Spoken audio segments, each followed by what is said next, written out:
পৃথিবীর ইতিহাসে হিস্টোরিক্যাল একটি বিষয় হয়ে থাকবে যে দেশের অবৈধ সরকাররা এইভাবে আধিপত্যবাদীদের সহযোগিতায় জাতির বিরুদ্ধে দাঁড়াবে, তাদের বিরুদ্ধে কোটি কোটি বনি আদম আবারও ঐক্যবদ্ধ হয়ে যাবে।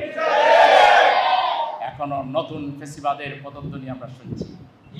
অনেকে কোনো সংশোধন চান না, বিচার চান না, অনেকে সংস্কার চান না, জুলাই সনদ চান না। ফেসিবাদী চরিত্র নিয়ে বাংলাদেশে আবারও পাওয়ার এক্সারসাইজ করবেন, এই দুঃস্বপ্ন ভুলে যান।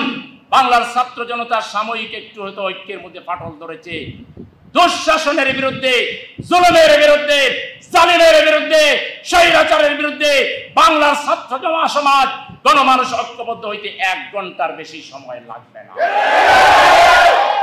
এবারও যদি আমাদের ফেসিবাদ উৎখাতে নামতে হয়, তাইলে আগের ফেসিবাদ কিন্তু আমরা বুঝে ওঠার আগেই নানান ঘটনা ঘটে গেছে।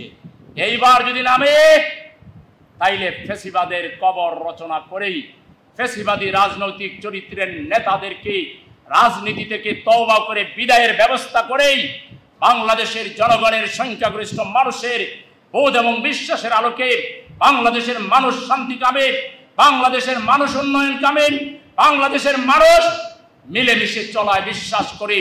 তথাকথিত ট্যাগ মারার রাজনীতি, তথাকথিত দোষারোপের রাজনীতি এখনো যারা করবেন, তারা হাসিনার বেটিম, তারা হাসিনার দোষর।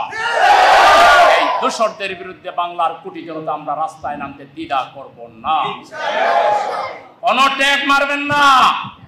সবার চরিত্র আমরা জানি, কোথায় কি করেছেন অতীতে, এখন কোথায় কোন জায়গায় আপনারা মাথা পেতে আছেন, হাঁটু গেড়ে বসে আছেন, সব আমরা জানি।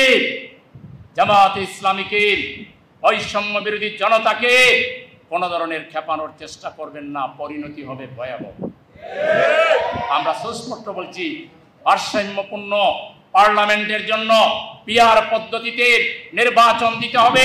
তাইলে নমিনেশন কেনার বিষয় থাকবে না, কালো টাকার বিষয় থাকবে না, সেন্টার দখলের বিষয় থাকবে না, লোকবল সংগ্রহ করে পয়সা খরচ করার বিষয় থাকবে না। তাহলে প্রত্যেকটা ভোটারের ভোট কাউন্ট হবে। যে দলগুলো ভোট পাবে, সারা দেশের ভোটই কাউন্ট হবে।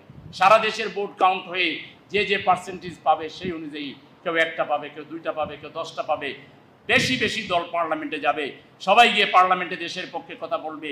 মনোপলি কারবার, আমি আর মামু খালি খাইবা, এই দিন বাংলাদেশে শেষ হয়ে গেছে। এখানে সবাইকে রাজনীতির অ্যাক্সেস দিতে হবে।